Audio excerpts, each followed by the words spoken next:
tous. Donc merci d'être venus à l'événement AMA BIM. Donc aujourd'hui, on va recevoir Cyprien Gros, qui est le fondateur de BIM, dont on va vous parler plus en détail par la suite. Donc moi, juste personnellement, je me présente rapidement. Eric Colombel, je suis membre de la core team de Blockchain HEC depuis cette année. Et on va contribuer avec l'ensemble de la team à faire de plus en plus d'événements au sujet au sens général du Web3. Aujourd'hui, je suis accompagné de Dimitri Mouelik, qui a rejoint aussi l'équipe cette année et qui est à la fois youtubeur, Web3 évangéliste et influenceur sur l'éducation digitale. Donc, si vous voulez suivre déjà en amont les prochains events qu'on va organiser, je vous invite à suivre la page LinkedIn où on poste régulièrement tous les replays des événements qu'on organise. Et ça aussi, on tient au courant assez souvent de tout le futur programme qu'on prépare pour les prochains mois. Quoi dire de plus? Je voulais aussi remercier les sponsors qui nous permettent d'organiser tout ça. Donc, on a Prime Sponsor PwC et Stake Capital Group, et aussi HEC Alumni qui nous permet d'organiser tous les events, HEC Paris et l'ensemble des speakers et sociétés qui sont déjà venus auparavant parler de leurs différents projets. Donc aujourd'hui, on reçoit Cyprien pour deux grosses raisons. Un, par rapport à son passif d'un peu de fondateur à succès, d'entrepreneur à succès, et aussi une super personnalité quand on s'était rencontrés la première fois. Et aussi pour parler de BIM, parce qu'on pense que BIM, ça va être vraiment un gros, enfin, ça va avoir un gros impact dans le Web3 par rapport à sa structure. Donc BIM, rapidement, mais je vais laisser Cyprien après donner plus d'infos. C'est une boîte à outils qui permet aux différents créateurs de contenu vidéo et de créer leur propre environnement et de créer une expérience en direct avec leur communauté de followers et de monétiser tout le travail des créateurs de contenu en faisant un lien avec l'Open Metaverse, tout en gardant le contrôle sur la propriété intellectuelle. Donc là, je propose à Cyprien de prendre la main. On va faire ça à peu près une vingtaine de minutes de pitch. Les questions vont tomber au fil de l'eau. Donc n'hésitez pas à poser les questions dans le chat. Et comme ça, on va essayer de faire des interactions assez faciles. Et on va essayer de faire vivre le meeting comme il se doit. Voilà, donc Cyprien, je te laisse la main, à toi de jouer. Cool. Bah écoute, merci beaucoup Eric. Ouais, donc l'idée en fait, c'est que je vais vous présenter un petit peu BIM de façon high level. Moi, ce qui va le plus m'intéresser, c'est de discuter avec vous et de voir un peu vos questions. Mais d'abord un petit mot sur mon passif d'entrepreneur. En gros, j'ai commencé, j'ai un background en mathématiques appliquées. J'ai fait, d'abord j'étais trader quant dans une banque au Canada. Ensuite, après, je suis parti très rapidement sur le côté tech. J'ai monté une première boîte en analyse de vidéo, donc tout ce qui est machine learning et intelligence artificielle appliquée à la reconnaissance vidéo. Et après, entre-temps, j'ai fait, c'est pour ça que je fais partie des alumni d'HEC, parce que j'ai fait le master d'économie quantitative à Polytechnique et à HEC. Et en gros, c'est plus ou moins le moment où je me suis mis à fond dans tout ce qui était blockchain. C'était vers 2014, à peu près 2013-2014. En 2015, j'ai monté la première preuve de concept d'un protocole de vote sur la blockchain de Bitcoin. Ce qui était un peu con parce qu'en fait, il y avait Ethereum qui venait de sortir à l'époque. Donc, on aurait pu faire ça sur Ethereum, ça aurait été bien plus intelligent. Mais en tout cas, on avait commencé sur Bitcoin, donc on a fini là-dessus. Et ensuite, j'ai fait une autre boîte qui, à la base, était du computing décentralisé. Donc, l'idée, en fait, c'était de vendre l'accès à des machines pour faire notamment des modèles de machine learning, etc., ou du traitement de data pour les grosses entreprises. Et ça de façon décentralisée, donc effectivement avec un token qui vient gérer la distribution des ressources, etc. Mais en fait, on s'est aperçu que c'était un marché qui était super compliqué. Donc, avec la founding team, on a décidé de partir sur du social gaming. Moi, je suis plus trop un gamer, donc j'avais plus trop de bonnes idées à proposer à l'équipe. Donc, je me suis un peu retiré du projet. Là, ils viennent de lever 15 millions, ça va super bien. Ils ont genre 5 millions d'utilisateurs, donc ça va très bien pour la boîte. Et en fait, moi, dans mon parcours crypto, ensuite après, j'ai pas mal consulté pas mal de projets. Récemment, j'étais consultant pour le gouvernement du Canada pour tout ce qui est décentralisation et du tracking de leurs investissements médias. C'est-à-dire que le gouvernement du Canada, si vous avez vu n'importe quelle série ou n'importe quel film, à la fin, vous avez quasiment toujours gouvernement du Canada ou supporté par la SODEC Québec. C'est parce qu'en fait, ils investissent énormément dans tout ce qui est production média, mais ils ont des très, très mauvais moyens de traquer ça. Donc, on avait construit un système basé sur Ethereum avec de la tech super cool comme des Zero Knowledge Proof qui permettaient de vérifier le ownership de certains assets vidéo, etc. C'était assez cool.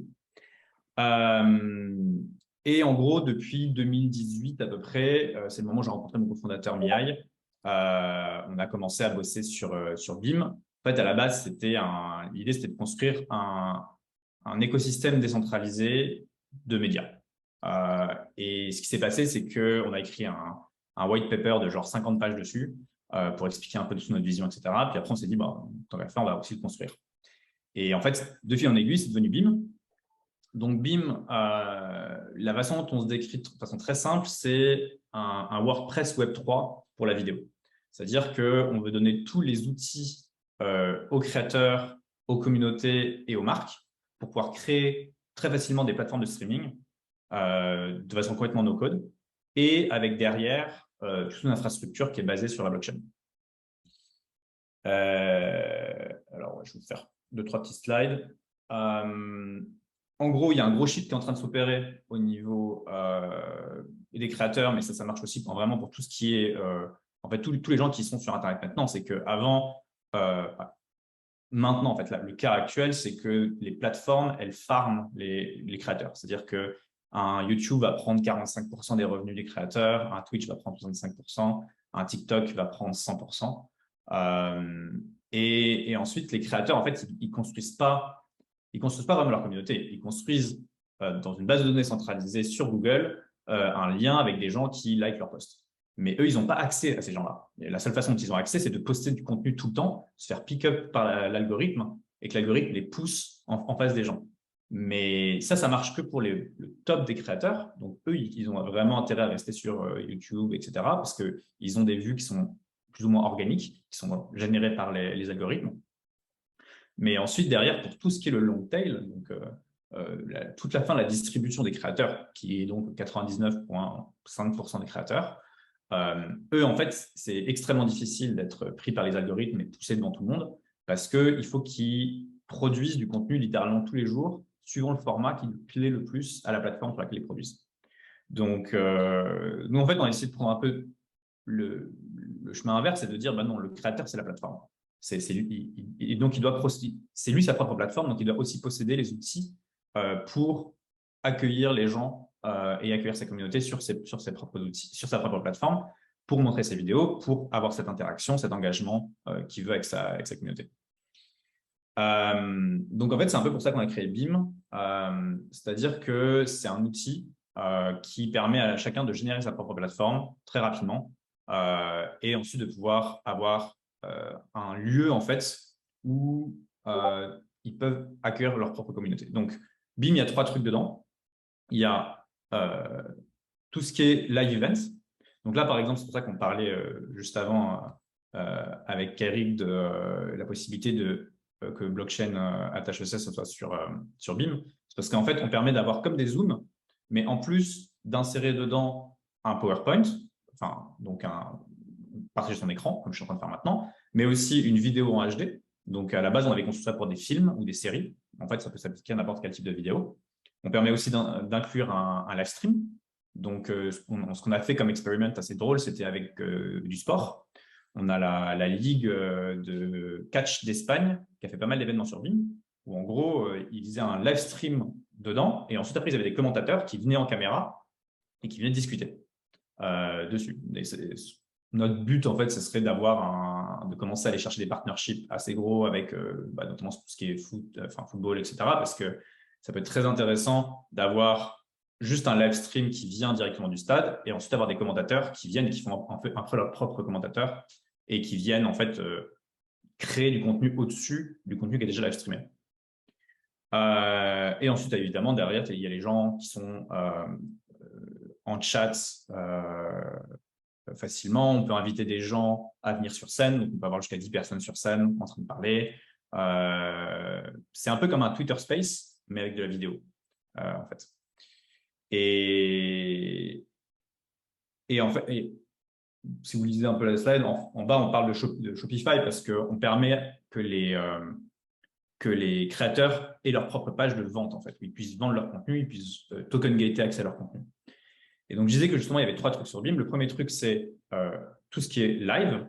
Ensuite, après, il y a tout ce qui est contenu vidéo, donc être capable d'uploader sa vidéo et que les gens puissent la voir. Et le troisième point, c'est ce qu'on appelle les BIM Spaces, qui sont en fait leur propre site web. Donc, être capable de créer son propre site web de vidéo avec dessus des expériences qui sont très différentes en fonction du type de contenu qu'on a et en fonction du type de communauté qu'on a. Là, j'ai 3 exemples de choses qui ont été faites. Il y a des conférences d'Ethereum qui sont sur BIM. Il y a pas mal de gens dans tout ce qui est Film 3. Film 3, c'est un peu la nouvelle révolution du cinéma. Il y a toute une communauté qui est en train de se créer autour. L'idée, c'est comment est-ce qu'on peut utiliser une nouvelle technologie pour améliorer le financement et la distribution des films, en règle générale. Donc, tout ce qui est vidéo long format, mais aussi des films type produits pour des festivals, etc. Et donc, on a pas mal d'artistes et de créateurs qui sont sur BIM pour ça, notamment par exemple Kayadita. Kayadita, c'est assez cool, c'est Miguel Fos, c'est un Espagnol qui a fait la plus grosse levée en NFT pour du financement de films au niveau européen. Il a levé, je pense qu'il ne doit pas être loin d'1 million maintenant, il doit être à peut-être 800 000 euros, je pense. Et en gros, il utilise ça maintenant pour créer son propre film. Et donc, ce qu'il fait, c'est qu'il a créé un système de token où tout son contenu sur son film est token gated. On peut très facilement avoir accès à son token. Donc, on peut soit l'acheter directement depuis son site, soit l'acheter sur une marketplace, marché secondaire. Et ensuite, on a accès à tout son contenu. Et son contenu, c'est non seulement le premier film qu'il avait fait à la base, mais c'est ensuite, maintenant, il est en train de faire, en fait, chaque semaine, je crois, qu'il fait une sorte de live avec des gens de la communauté qui viennent, qui assistent à son live, qui participent. Et ensuite, après, tout ça, il y a du replay, etc. pour les gens qui ont besoin de voir ce contenu-là. Et tout ça, c'est token gated. Donc, en fait, ça permet vraiment de créer des communautés sur Internet basées sur le ownership, donc sur la possession d'un token ensemble. Bon, ça, je me suis déjà présenté. Ça, c'est mon cofondateur. Lui, ça fait genre 25 ans qu'il bosse dans l'industrie. On a pas mal de gros investisseurs qui viennent vraiment de toute l'industrie. C'est notre deck de financement. Donc, je vais juste passer assez rapidement dessus.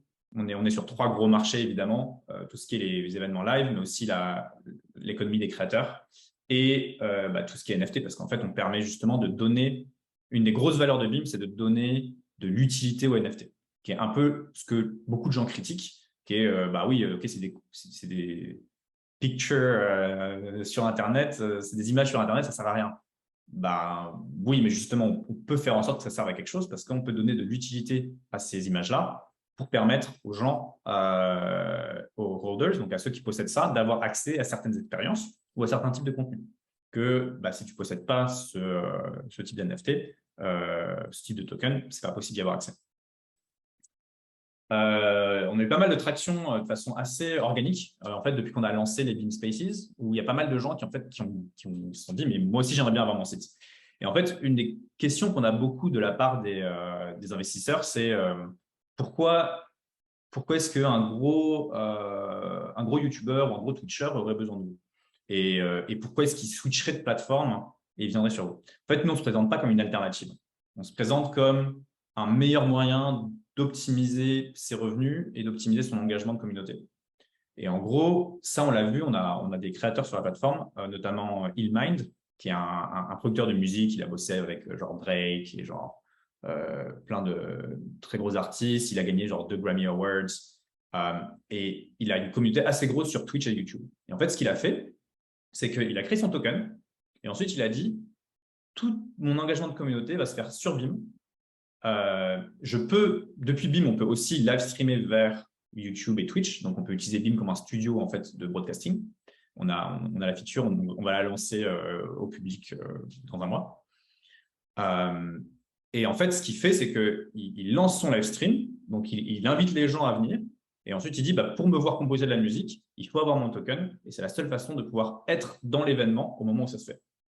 Et donc, en fait, nous, ce qu'on explique, c'est que YouTube, Twitch et toutes les plateformes comme ça forment en fait un top funnel, donc le haut du funnel, je ne sais pas si ça se dit en français, pour amener les gens vers leur plateforme à eux, et c'est là où ils vont monétiser, c'est là où ils vont engager vraiment avec leur communauté.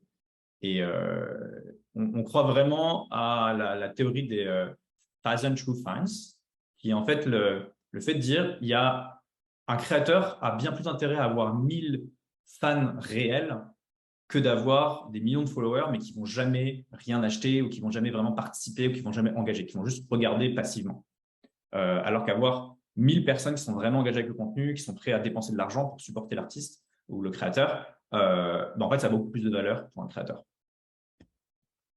Bon, ça, c'est notre pricing qui est assez basique. Je pense que je vais arrêter la présentation parce que ce n'est pas très intéressant le reste. Oui, donc ça, on a déjà parlé des événements live, ce que je vous expliquais. Bon, ça peut être appliqué à plein de cas différents. C'est une plateforme de streaming. Et en gros, ce qui est intéressant, c'est un peu ce qu'on va lancer dans les prochains mois. En gros, là, on a fait toute la partie basique de la structure, mais maintenant, on est en train d'investir beaucoup plus sur l'infrastructure Web3. Et en fait, l'infrastructure Web3, quand on parle de vidéo, c'est assez intéressant parce que la vidéo sur Internet, comment ça marche? Il y a besoin de 3 choses. Il y a besoin d'un stockage, donc un endroit où on peut déposer les vidéos et ensuite on peut prendre les vidéos de là et les jouer. On a besoin du transcoding. En fait, c'est le fait de pouvoir uploader une vidéo, que cette vidéo-là ensuite soit disponible pour être jouée sur plein de matériels différents, c'est-à-dire sur un ordinateur, sur un iPhone, sur une télévision. Donc là, il faut transcoder le fichier pour qu'il soit lisible partout. Et enfin, il y a ce qu'on appelle le delivery, qui est le fait de pouvoir livrer vraiment la vidéo jusqu'aux écrans. Et ça passe par ce qu'on appelle des CDN, qui sont des Content Delivery Network. Et en gros, là où on en est actuellement dans Web3, c'est que le storage, donc tout ce qui est le stockage de contenu, c'est bon, c'est un problème qui est quasiment résolu. Donc nous, on est en train d'implémenter IPFS, qui est un peu un standard actuel, et Arweave, qui est c'est 2 compétiteurs, hein, mais nous, on décide en fait d'implémenter un peu toutes les solutions pour laisser les créateurs choisir la solution qui leur correspond le mieux. En gros, IPFS, c'est une solution qui aujourd'hui est gratuite à utiliser parce qu'il y a des effets grâce au token de Filecoin. Filecoin, en fait, donc, pour le faire très rapidement, IPFS, c'est un système d'indexation. Donc, ça permet juste d'indexer du contenu, mais ça ne permet pas de stocker le contenu. Donc là, il y a Filecoin qui s'est créé, qui permet en fait de gérer le stockage de ce contenu-là basé sur l'indexation fournie par IPFS. Et donc, en fait, ils ont fait des tokenomics qui étaient très, comment je pourrais dire, intéressantes et ouais, c'était très positif pour l'écosystème au début, qui était que pour être miner, donc pouvoir stocker des fichiers, donc il faut avoir tout son setup, et ensuite ça nous permet de recevoir des tokens de Filecoin. Et en fait, la valuation de Filecoin a tellement monté que depuis 2 ans à peu près, c'est intéressant de stocker des fichiers sans le faire payer, juste en étant payé en token. Et donc, c'est pour ça qu'aujourd'hui, c'est gratuit d'utiliser ce système de stockage. Moi, ce que je pense personnellement, c'est que d'ici 1 an, ça ne va plus être possible. Et donc, il va commencer à avoir un coût par gigabyte ou par Tera qui va être annoncé. Mais pour l'instant, c'est gratuit. De l'autre côté de ça, il y a Arweave. Et Arweave, c'est un système qui permet de stocker des vidéos, enfin des fichiers, n'importe lesquels, sur un système qui est ce qu'eux, ils appellent le permaweb. En fait, l'idée, c'est de dire que ça va être un stockage permanent parce qu'il y a 70 réplications qui sont à travers tout le réseau. Et surtout, tu payes upfront. C'est-à-dire que tu vas d'abord payer le stockage pour la vie entière de ton fichier. Et donc, ce qui veut dire que, par exemple, aujourd'hui, pour donner des chiffres précis, pour stocker un fichier vidéo, enfin, encore une fois, je parle de vidéo parce que c'est notre truc, mais pour stocker un fichier d'une vingtaine de gigas ou une trentaine de gigas, ça va être à peu près 200 $. Et ça veut dire qu'une fois qu'il y a codé là-dessus, tant que Arweave, en tant qu'écosystème, continue d'exister, il va être stocké. Et il n'y a pas besoin de s'occuper de est-ce que je dois maintenir, est-ce que je dois faire de la redondance, etc. parce que c'est déjà fait dans le système. Donc ça, c'est pour le stockage. Ensuite, après, il y a tout ce qui est transcoding. Donc, transcoding, là, il y a Livepeer qui existe depuis pas mal de temps, qu'on utilise. Ça fait 1 an et quelques qu'on a intégré avec eux. Eux, ça fait peut-être 3 ans qu'ils se sont lancés. Et c'est tout un système décentralisé, un réseau décentralisé de transcoding de vidéos qui marche très bien et qu'on utilise beaucoup. Donc ça, au moins, check. Mais maintenant, il reste le dernier point qui est le delivery. Comment est-ce qu'on fait pour livrer de la vidéo aux gens de façon décentralisée? Et en fait, ça n'existe pas pour l'instant. Il y a 2-3 projets qui se sont lancés, que j'ai testés, ça ne marche pas encore super bien. Le problème de ça, c'est qu'il faut une très, très haute densité de nœuds physiques partout dans le monde. C'est-à-dire que si j'envoie une vidéo depuis, là je suis basé à Montréal, j'envoie une vidéo depuis Montréal et je veux qu'il y ait quelqu'un en Asie du Sud-Est qui soit capable de la voir, il faut que j'ai des nœuds qui répliquent ma vidéo jusqu'en Asie du Sud-Est.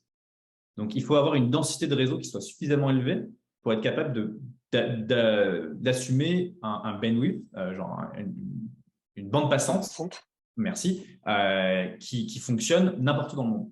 Et c'est pour ça qu'aujourd'hui, les CDN, en réalité, il y en a genre 5 et il y en a 3 qui fonctionnent bien. Parce que c'est tellement dur, ça demande tellement d'infrastructures, c'est tellement cher à mettre en place. Enfin, c'est la raison pour laquelle Amazon a mis des énormes câbles sous-marins partout dans le monde. Parce que c'est leur seule façon en fait, d'être capable de livrer du contenu suffisamment rapidement partout dans le monde sans avoir un lag à chaque fois qu'on lance une vidéo. Donc là, on est d'accord que le modèle que tu présentes, c'est un peu une plateforme peer-to-peer, comme on peut voir sur les partages de fichiers, où ta vidéo va être splittée dans X ordinateurs dans le monde entier et qui va permettre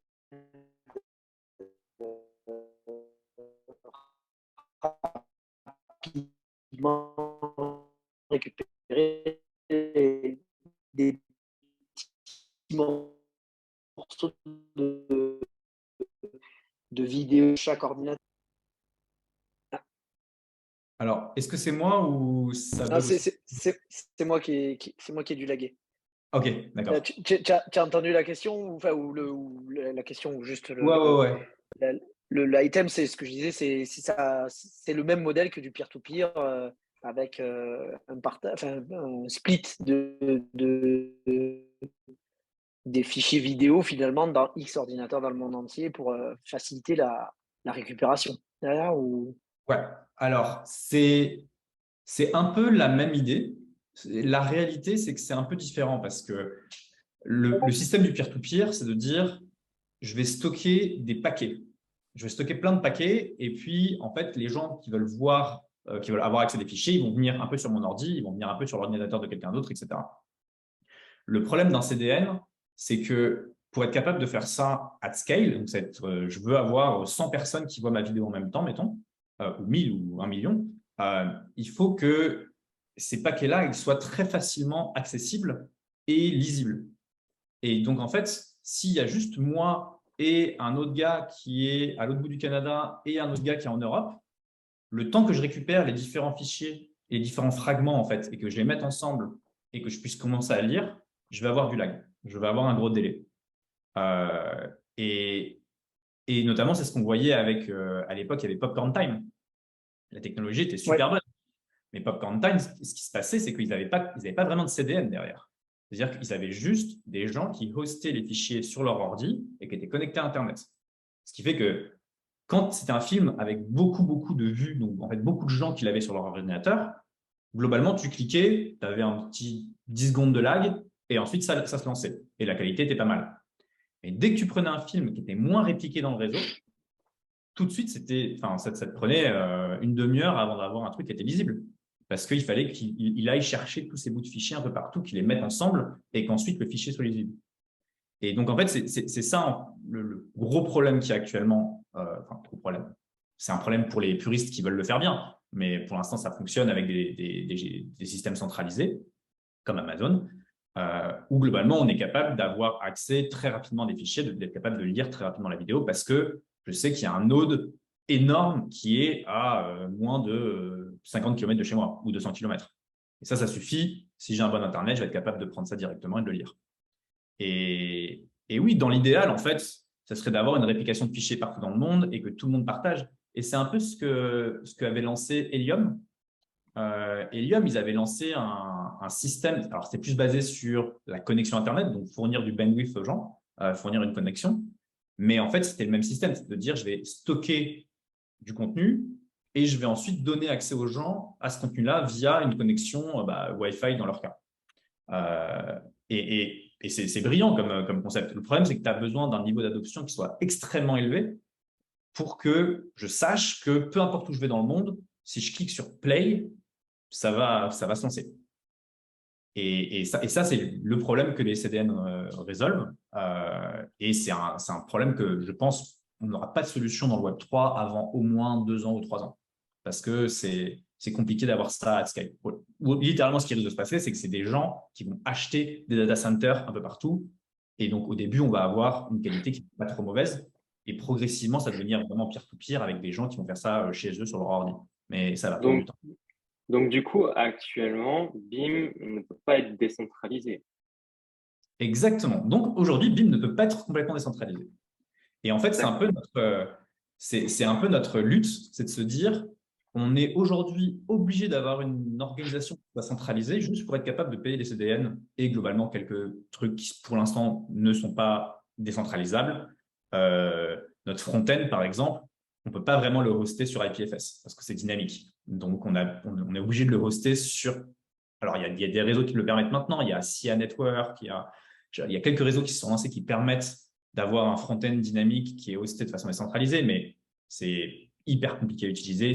C'est pas encore prêt pour de la production, quoi. On est encore au stade de test. Mais notre idée, oui, bien sûr, notre idée, ce soit que dans le futur, ce soit complètement décentralisé et que ce soit en fait permissionless. C'est-à-dire que on va open sourcer BIM à un moment et qu'en gros, les gens soient capables de je fork BIM et je lance moi sur mon propre truc, mais ça va rouler sur les mêmes rails, parce que ça va être des rails qui vont être décentralisés partout dans le monde. Mais tant que justement, il reste des pièces comme ça qui ne sont pas décentralisables parce que la technologie n'est pas encore là, et puis l'adoption n'est pas là, et le scale n'est pas encore là, on ne va pas être capable de le faire. Donc nous, ce qu'on s'est dit en fait depuis le début, c'est la décentralisation progressive, c'est-à-dire au fur et à mesure où les outils Web3 deviennent aussi bons ou meilleurs que les outils Web2, on passe sur les outils Web3. Tant qu'ils ne sont pas encore arrivés là, on reste sur des outils Web2 parce que c'est la seule façon de garantir la qualité d'expérience de l'utilisateur. Ok, intéressant. Et alors, j'ai vu une question de Eric dans le chat, de Fred, pardon, qui disait que au niveau du stockage, alors je ne connais pas du coup, Pinata, qu'est-ce que c'est et du coup, est-ce que c'est possible de stocker avec Pinata pour le coup? Alors, de ce que j'ai cru comprendre. Non. Pignata, alors ce qu'il faut comprendre, c'est que Pignata, ça utilise IPFS comme une solution d'indexing. Donc, c'est basé sur IPFS, ça veut dire Interplanetary File System. C'est vraiment un système de fichiers interplanétaires. C'est Juan Benet qui l'a lancé comme ça, c'est assez drôle, mais l'idée, c'est vraiment ça. C'est un système d'indexation qui permet qu'en fait, au moment où mon contenu rentre en contact avec le réseau, je vais avoir ce qu'on appelle un token CID, un Content Identifier, qui va ensuite me permettre si quelqu'un garde une copie de ça n'importe où dans le système, j'aurai juste à rentrer ce hash, en fait c'est un hash, donc c'est une suite de lettres et de chiffres dans le réseau, et je vais être capable de retrouver mon contenu. Okay. Et ça, le problème, c'est que pour être capable de retrouver cette copie, on a besoin que ça soit ce qu'on appelle piné. C'est-à-dire c'est comme un peu sur Google Maps, tu pins ouais, c'est ta ça. C'est un carte. peu comme sur Google Maps. Tu vois, tu pines un truc et si tu ne l'as pas piné, tu vas le perdre. Il va partir, il va disparaître. Mais là, si tu le pines, tu sais que tu es capable de revenir à ça et de le retrouver. Et en gros, piner, ça veut dire quoi? Ça veut juste dire stocker sur son ordi ou stocker sur un serveur le fichier. Et parce que ce qui se passe en fait dans IPFS, il y a tout un système d'ailleurs qui est vraiment drôle, il y a ce qu'on appelle le garbage collector. C'est le camion poubelle qui globalement passe régulièrement dans tout le réseau et qui vient chercher tous les fichiers qui ne sont pas pinés se font enlever du réseau. Parce qu'en fait, il n'y a personne qui les garde. Donc, ils disparaissent. Donc, la seule façon de garder les fichiers, c'est justement de les piner. Donc, Pignata, eux, ce qu'ils font, c'est ils vont dire tu vas nous faire confiance pour que nous, on pine tes fichiers au réseau IPFS et de faire en sorte que tu ne vas pas les perdre. Et ce qui est intéressant, en fait, c'est que je l'ai découvert assez tard. Enfin, Pignata, ils se sont lancés il y a 1 an et demi, je pense, ou 2 ans. Et au début, je ne comprenais pas trop comment ils fonctionnaient. Et en gros, je sais pas comment j'ai découvert ça, mais j'ai juste investigué à droite à gauche et je me suis aperçu qu'en fait, Pignata, c'est juste un nœud et un gateway. Donc, le gateway, c'est ce qui permet d'avoir accès au contenu. C'est un nœud et un gateway sur Amazon. C'est juste ça, mais qui utilise derrière IPFS comme solution d'indexation. Et leur gros business model, et c'est pour ça qu'ils sont brillants. Enfin, moi, genre à Pignata, j'ai parlé plusieurs fois avec les fondateurs, ils sont très bons. En gros, leur gros business model, c'est d'aller voir toutes les marketplaces de NFT et de leur dire votre gros problème à vous en tant que marketplace de NFT, c'est d'aller chercher les métadatas des NFT. C'est-à-dire que j'ai une image, j'ai une vidéo, j'ai un objet 3D. Ce qui est difficile, c'est d'aller chercher sur IPFS, donc faire une query sur IPFS sur un gateway. Donc, il faut que j'ai déjà accès à un gateway, que j'aille le chercher, qu'ensuite je sois capable de le rendre dans ma page et l'afficher à l'utilisateur. Et ça, en fait, ça prend vachement de temps. C'est très lourd comme opération. Et c'est une des raisons pour lesquelles OpenSea, il y a encore 6 mois ou 8 mois, OpenSea crachait autant. C'est parce qu'en fait, ils avaient vraiment beaucoup de problèmes à aller chercher les métadatas et les afficher aux utilisateurs. Donc, en fait, Pignata, ce qu'ils ont commencé à offrir, c'est de dire, nous, on va stocker tous les métadatas de tous les NFT qui sont présents sur la plateforme sur Amazon. Donc, ensuite, pour aller les retrieve, ça va être super facile. Tu cliques, ça s'affiche. Et donc, en gros, c'est comme ça que leur business model a commencé, et ce qui est assez malin parce qu'ils fournissent en fait une solution un peu hybride Web 2, Web 3 qui permet au marketplace et qui permet il y a plein d'autres acteurs qui utilisent maintenant d'avoir accès à un stockage qui n'est pas trop cher, mais qui est très facile à utiliser et qui utilise quand même les rails de IPFS. Ok, intéressant. Super intéressant. Et du coup, on t'a coupé sur ta présentation, mais est-ce que je ne sais pas si tu allais le présenter après par la suite, mais est-ce que du coup, BIM possède un jeton? Et si oui, sur quelle blockchain? Alors, en gros, on utilise un système qui s'appelle Fairmint. Fairmint, c'est une boîte qui a été lancée par 2 Français, Thibaut et Joris, il y a peut-être 3 ans maintenant. Et en gros, le concept, c'est de dire on veut tokeniser l'equity. Donc, c'est-à-dire qu'on veut transformer l'equity des compagnies en un token qui soit plus facilement liquide et qui soit plus facilement distribuable à la communauté. Et en gros, ce qui s'est passé, c'est que nous, on a lancé ça il y a un peu moins d'1 an, il y a peut-être 8-9 mois. Et ça nous a permis en fait que les gens puissent investir directement. C'est comme un token, donc c'est basé sur Ethereum, c'est un ERC20, etc. Mais c'est un security token. Donc, ce n'est pas possible de trouver ce token-là sur Uniswap ou sur les places de marché décentralisées parce qu'il faut être KYC en fait. Donc, il faut passer le KYC pour être capable d'avoir accès à ce token-là. Et c'est un token qui en fait représente un pourcentage de notre equity.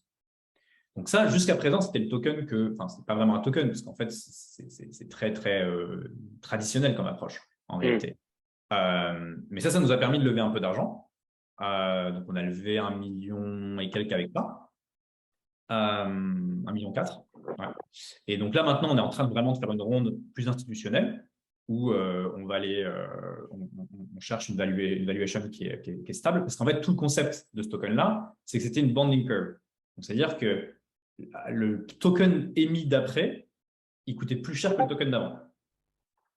Et ça permet en fait de faire en sorte, parce que toute l'idée de Fairmint à la base, c'était de faire des continuous organizations, des organisations continues. C'est-à-dire qu'en fait, au lieu d'avoir une valuation qui vient faire des escaliers comme ça va être beaucoup plus smooth. Ça va vraiment être beaucoup plus doux comme ça parce que à chaque fois qu'il y a quelqu'un qui va investir, ça va faire monter un peu le prix, ça va faire monter un peu la valuation de la boîte.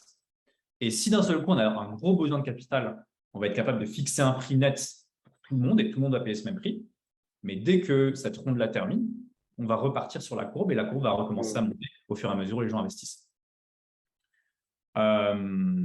Donc, c'est ça. On a décidé de faire ça à la base. Maintenant, vu qu'on est une plateforme qui est B2C et B2B, on s'est aussi dit qu'il y avait un moment où il y aura un besoin de gouvernance et où il y aura un besoin aussi d'utilité. Notamment parce qu'il y a quelque chose qu'on va lancer. Donc, je pense que c'est sur la slide ici quelque part. Ouais. On va lancer tout ce qui est du share to earn. En fait, le share to earn, l'idée, c'est de dire, plutôt que ce soit des algorithmes qui poussent du contenu, ça va être des gens, ça va être des créateurs, ça va être des influenceurs, ça va être des test makers, ça va être des gens comme ça qui vont pousser le contenu et qui vont être récompensés pour le faire. Et donc, on va avoir un token derrière qu'on va être capable d'émettre pour justement redistribuer une partie de la valeur qui est créée et surtout incentiviser les gens à partager des vidéos. Et donc, notamment, c'est un nouveau business model qui va s'ouvrir pour les gros influenceurs. Les gros influenceurs, ils partagent beaucoup de contenu. Mais la réalité, c'est qu'ils ne sont pas payés pour le faire. Leur seule rétribution, elle est basée sur le fait qu'ils vont augmenter leur nombre de followers. Là, l'idée, c'est de dire, ben non, tu vas faire ça parce qu'en plus, nous, on va te payer des tokens, on va te donner des tokens en plus pour le faire. Et ce qui est intéressant, c'est que en étant un créateur, tu peux aussi lancer ton propre token. Les Create a Coin ou les Community Currencies, etc. Si tu crées ton propre token, ça veut aussi dire que tu peux ajouter une sorte de bonus au-dessus de ce que BIM va te donner. Donc, tu vas comme créer un marché du partage de la vidéo. Et là, en fait, c'est un curation market en réalité. C'est-à-dire que tout ce qui est la curation de contenu va se faire de façon tokenisée où les gros influenceurs vont avoir une page de contenu à partager. Et cette page-là, eux, en fait, ils vont la créer basée sur qu'est-ce qui me rapporte le plus en termes de tokens à partager. D'accord, c'est vachement intéressant parce que moi, étant créateur de contenu, voilà. Et est-ce que du coup, vous avez étudié un peu la tokenomics, quelle répartition, si vous êtes actuellement en train de lever des fonds? Ouais. Donc moi, en fait, quand j'ai commencé sur la blockchain, j'ai pas beaucoup investi et j'étais débile à l'époque parce que j'étais vraiment sur le côté très académique. Je me suis dit non, moi, ce qui m'intéresse, c'est le côté intellectuel, c'est justement les tokenomics, c'est plein de nouveaux systèmes, plein de nouvelles dynamiques pour tout ce qui est l'échange et le partage de la valeur. Et donc, en fait, ça fait très longtemps que je réfléchis aux tokenomics de ce truc-là. Et la réalité, c'est que c'est pas monofactoriel. Dans le sens, on ne peut pas juste en prendre un seul truc en compte, de dire on va juste émettre des tokens pour ceux qui font de la curation. Parce que le problème, c'est que ces gens-là, ils vont recevoir les tokens, cool. Si le token augmente en prix, ils sont contents, ils vont commencer à en vendre un petit peu. Si le token commence à se cracher, ils vont en vendre comme des malades parce qu'ils veulent se débarrasser de ça. Et donc ça, forcément, ça augmente le fait que ton token se crache encore plus. Et j'ai eu dans une previous life, j'ai bossé sur tout ce qui est l'économie des jeux vidéo. Et en gros, l'idée, c'est que dans les jeux vidéo, il y a ce qu'on appelle des gold sinks. C'est des éviers à… c'est genre des puits à or. En gros, c'est de dire comment est-ce qu'on fait pour enlever de la masse monétaire du jeu pour qu'on n'ait pas une inflation énorme dans le jeu. Parce que si à chaque fois qu'il y a quelqu'un qui fait la moindre quête, il trouve de l'or, bah, tu augmentes au fur et à mesure ta masse monétaire d'or dans le jeu. Donc là, l'idée, c'est de dire, bah, on va trouver des moyens pour enlever ça. Donc, il y a des protocoles qui ont fait du burning. Juste, tu burn à chaque transaction. Ou alors, tu burn pour avoir accès à quelque chose. Il y a plein, en fait. Ou alors, après, tu as eu du staking. Tu peux dire, en fait, on va pas enlever du supply, mais on va juste enlever du supply du marché. C'est-à-dire qu'on va demander aux gens de staker. Comme ça, c'est des choses qu'ils ne peuvent pas vendre. Mais le problème du staking, c'est de dire, avec quoi on te reward pour le staking? Avec encore plus de tokens. Donc, c'est juste une course en avant parce que tu viens juste bloquer du supply, mais qui va se transformer en 2 ou 3 fois ce supply-là le jour où les gens vont le dumper. Donc nous, en fait, on a pas mal réfléchi à comment créer ça bien. Et en gros, l'idée, c'est d'avoir un certain équilibre. C'est-à-dire avoir un équilibre entre les gens qui vont avoir besoin de ce token-là pour faire des choses. Donc, notamment, on pense staker pour avoir des réductions sur le prix de la plateforme, pour avoir des accès particuliers. Il y a beaucoup de choses qui sont token gatées, par exemple, sur la plateforme. Mais on peut très bien dire, si tu as un certain niveau, donc c'est-à-dire si tu stakes un certain nombre de ce token-là, on peut t'enlever ces locks, en fait. Ils sont token gatés jusqu'à un certain point pour toi aussi. Sans avoir besoin d'avoir le NFT qui te permet d'avoir accès à ça.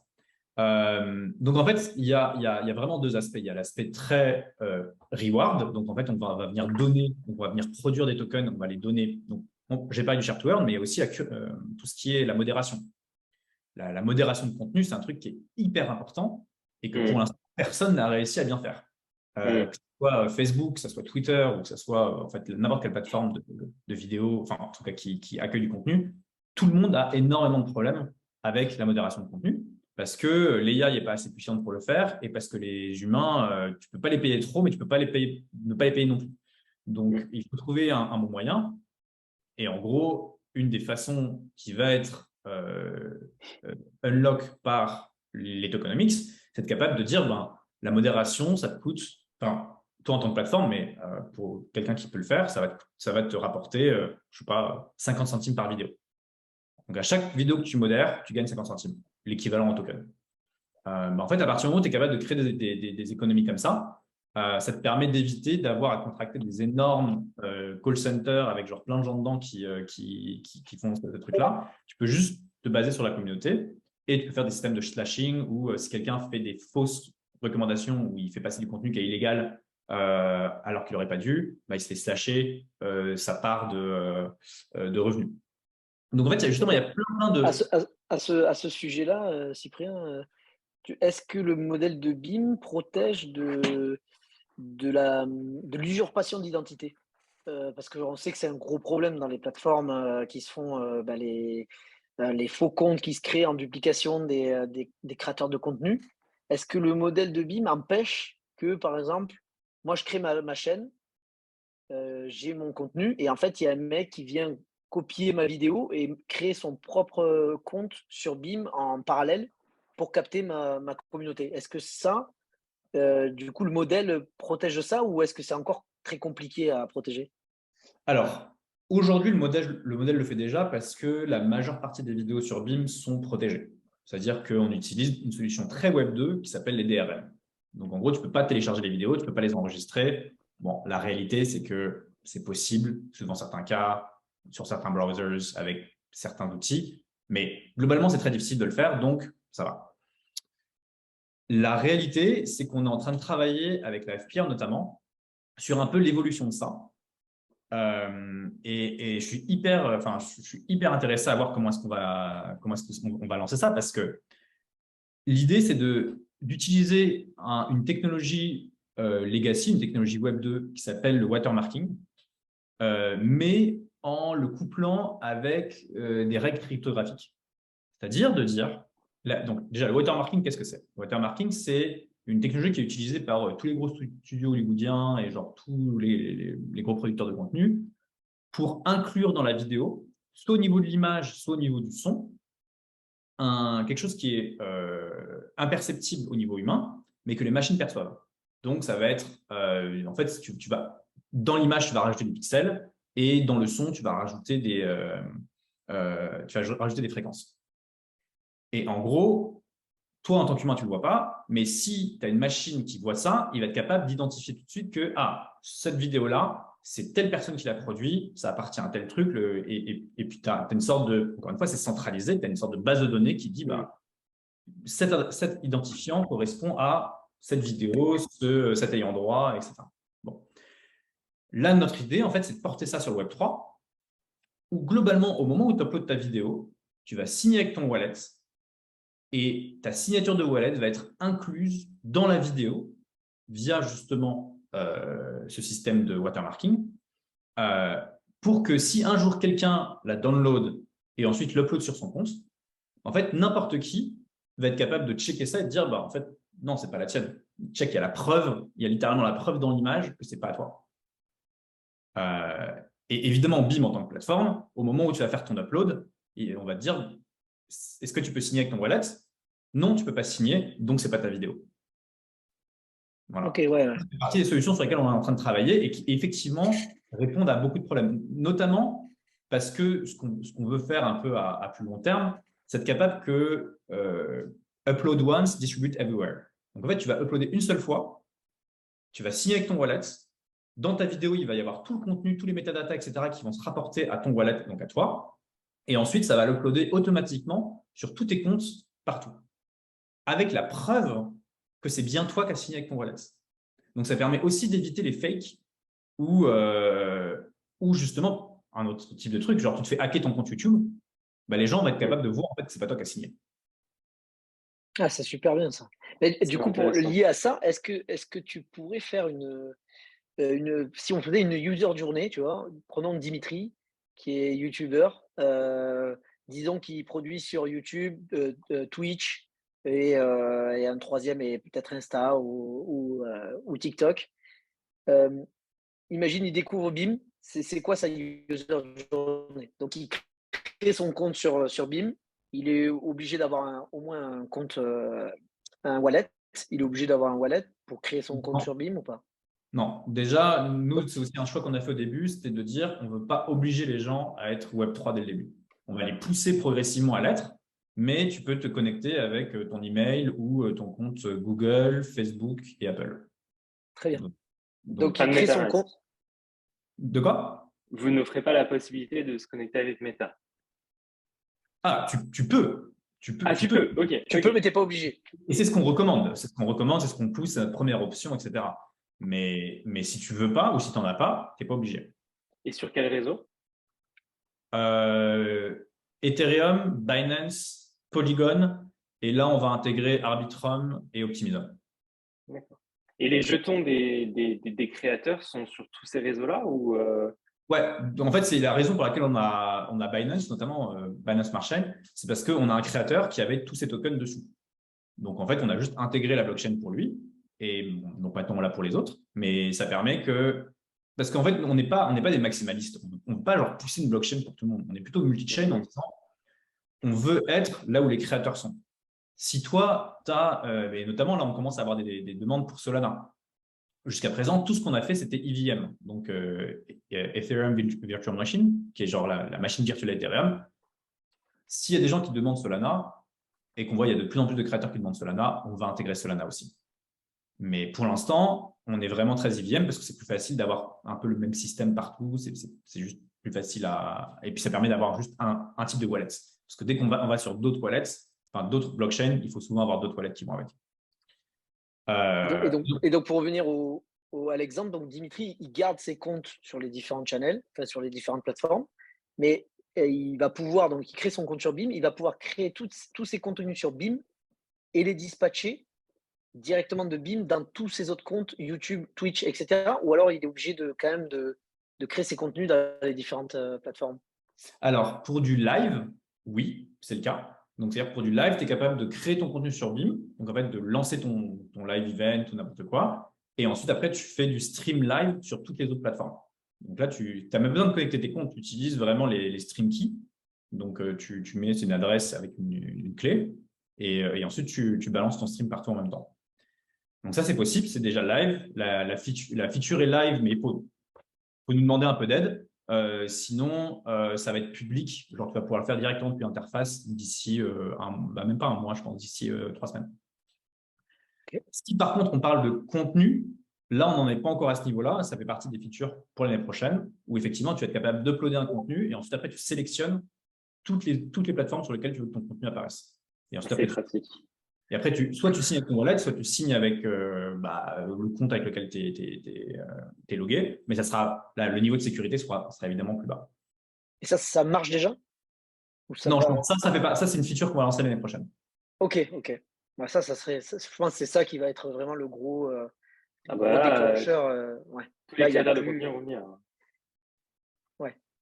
c'est clair. Ouais, en fait, l'idée aussi, c'est que ça. Mais pour être tout à fait honnête, il y a d'autres plateformes déjà qui permettent de faire ça. C'est juste que là, nous, ce qu'on veut faire, c'est la première plateforme qui permet de faire ça avec la sécurité derrière du Web3 parce qu'effectivement, tu vas signer.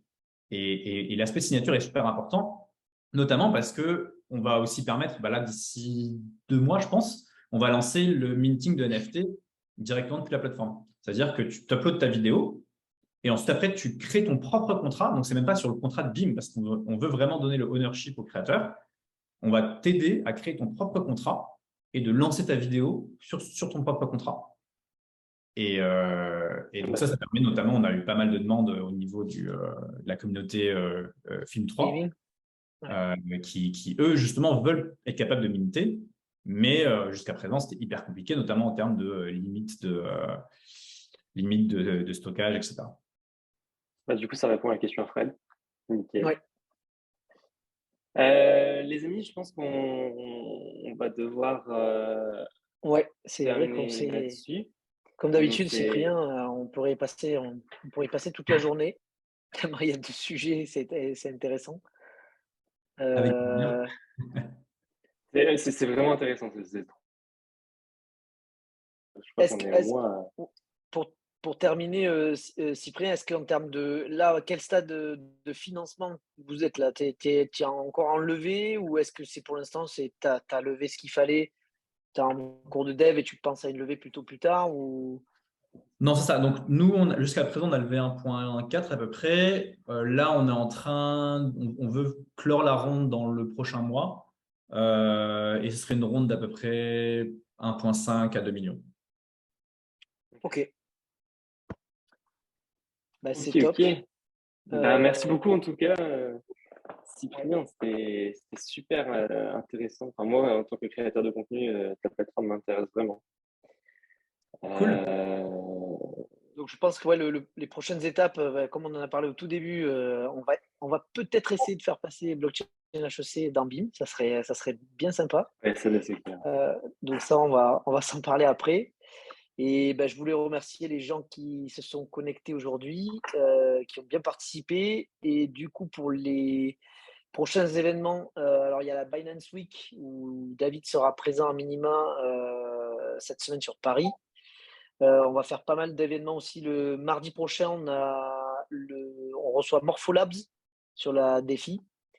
Le 22 septembre, on fait un live sur les VC du Web3. Et le 27 septembre, on fait Crypto Market avec Stanislas.